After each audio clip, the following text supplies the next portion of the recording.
I'm going to throw some space in there, and I'm going to calculate something we're going to call gross margin. Now, you could also call this gross profit because it's gross. It's the actual revenue you brought in minus the cost of producing that revenue. So it's the variable cost or the COGS, okay?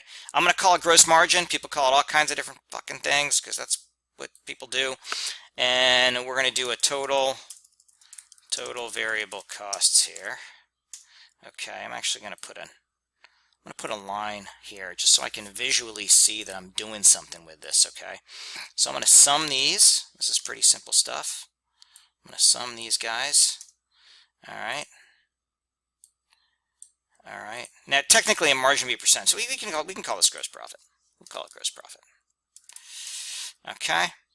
And this is going to be your revenue minus your variable cost, your COGS. Okay. So there it is. And some people would call the gross margin, which I was talking about before, the percent here. Okay. So you would say that this is, you know, your profit, you know, as a percent of your revenue, right? And you got to make that a percent so you can actually understand what it says. 73%. That's very high margins, but I guess maybe gross margin is, maybe it's good. I don't know. Right. So you don't have a lot of variable costs. So there you go. There's your gross margins. Oh, look, your margins are declining because your price is going down. That's what good economic. Your models seem to be working. All right. Let's delete that. Let's delete that. Now, fixed costs are not always called fixed costs. In the financial modeling world, the accounting world, they call this sales, general, and administrative, SG&A. SGA. Okay, that's what people often call this stuff. Selling, general, administrative, SGA costs. Okay, now I got a bunch here. We can do. See, these are fixed, so they're not a function of your pounds of weed sold. Now, you could say, wait, if I sell more weed, I need more salaries. Well, you already got some labor here, right? Wait, if I sell more, I'm going to have more workers' comp. Well, it's possible, right? So there's a component of this that's variable, and there's a component that's fixed. Rent. When do you increase rent? What if your weed doubles? Well, you're obviously going to pay more rent. So again, there's a component of this that's variable, and a component of this that's fixed. All these things. Well, maybe not the startup amortization. In fact, we're going to move that guy because he doesn't really. He's a little odd. Whoops, he's a little odd. We're going to move startup amortization. Let's move him down here. And let's move this excise tax below that. There we go.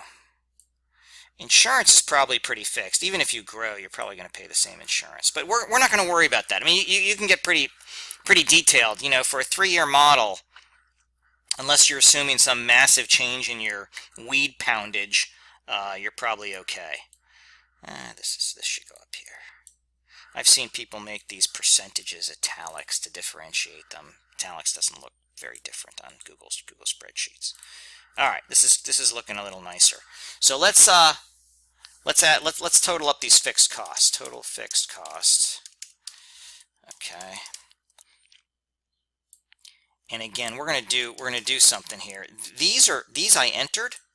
I'm going to make them blue, so I remember that I entered them. They're physical numbers. You know, they're constants that I entered, right? Now these, because they're fixed, we're just going to say this equals this, right? And we're gonna drag this guy down here, and we're going to drag this over, right? And that guy is not, that guy's not a sum. We're going to have to drag him this way. There we go. All right, and let's put a line under that so we can tell what the hell we're doing. Okay, so now we got our fixed costs, right? These are our variable costs. Let's bold that. Let's bold that. Looking good. Looking really good, right? Okay, insurance, security costs, other operating expenses, startup amortization. I don't know what to do with that. I'm gonna move him here. I'm gonna move him back down. Sorry. So here's what we're gonna call our let me say. All right, so here's a strange thing. The startup amortization thing is strange because in amortization, it isn't in 1 year, right?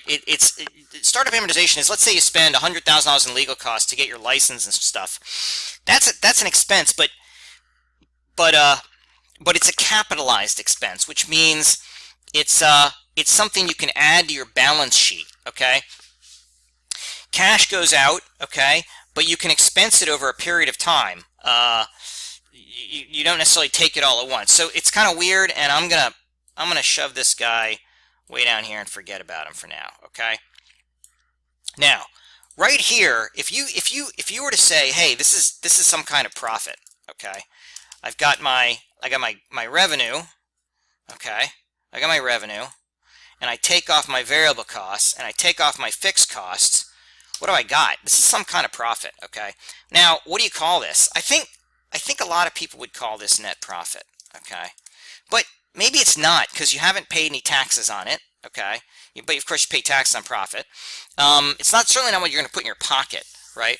Right. But we'll call it net profit just for now. We call it net income. We call this gross income. I mean, you can do all kinds of things. We're going to call it net profit. Okay, we'll call it net profit. Okay, and let's look at this net profit margin just for fun. We'll throw a margin on there. So your net profit margin is this divided by this. Shit, man, that's pretty good margins. Maybe we should go into the weed business. I don't know if this is accurate. I mean, these guys did this for a consulting job. Plus, as I just told you, prices have plummeted. I don't know what prices are right now, but this report was written in 2013. I'll see if I can get a better price in a moment. Hey, holy crap! I just researched the price of weed here in June 2018. Look at this headline. Will wholesale price can slide to $500 a pound, and oh my goodness. So it's like it plummeted rather dramatically. It just shows you. Here's a financial model from 2013 predicting $2,500 a pound. Apparently, like, the price is like $500 a pound. So instead of minus 5%, it's like minus 40%, right? There you go. Okay. Dropping rather dramatically. You're actually losing money now. You got a 24% negative margin, but you made money for the first couple of years. You had great time until competitors came in. Anyway, we're going to keep making this model. We'll put this back to 5% because who really cares? It's just a model, right? We'll put this back to 5%. In fact, we'll put it 1%. All right, we're going to keep going with this. All right, so I'm going to deal with these two taxes. Now, these are not income taxes, okay? These are expenses of the business that the business has to pay before paying federal income tax. So as far as, and they are a function of revenue, okay? This one happens to be 25% of revenue, okay? It's a state excise tax. It's a proposed in the model of the document I read.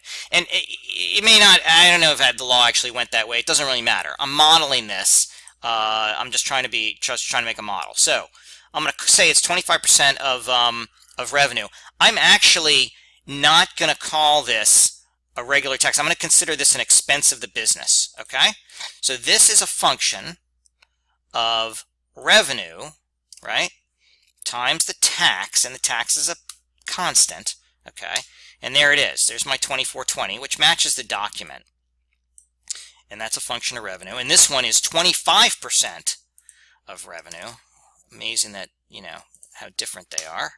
Okay, I got to make sure I make that thing a constant. Okay, and then I can drag and drop that guy. Okay, now I'm actually going to move my net profit, because actually down here, and in reality this is a net profit. Okay, I mean, you could call it net profit, but I'm not going to call it net profit. I'm going to slide this guy up.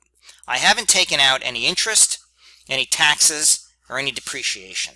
So in reality, this is my EBITDA, my earnings before taxes, depreciation, interest, taxes, depreciation, and amortization. Okay, and I got to fix it, right, because it's actually a function of let's clean it. All right, so my EBITDA now looks like an EBITDA. It's a function of you can see it. It's a function of these things. So I'm just going to put some little letters here just so everyone sees it.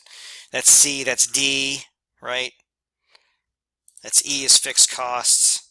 That's F is that random state tax. So my EBITDA, okay, is C minus D minus E minus F. Okay? I could call that, if I wanted to, I'd call that G equals, so I could refer to line G as EBITDA. I can make that a little bigger. Okay? Okay, so this is my income statement. What I need now is I need to produce a cash